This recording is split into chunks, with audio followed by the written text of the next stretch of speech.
మనిషై పుట్టినవాడు కారాదు మట్టి బొమ్మ పట్టుదలే ఉంటే కాగలడు మరో బ్రహ్మ కృషి ఉంటే మనుషులు ఋషులవుతారు మహాపురుషులవుతారు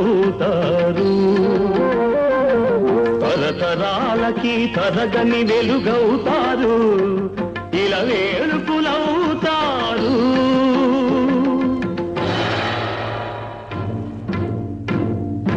అడుగో అతడే వాల్మీకి బ్రతుకు వేట అతనికి అతి భయంకరుడు యమకింకరుడు అడవి జంతువుల పాలికి అడుగో అతడే వాల్మీకి పాల పిట్టల జంట వలపు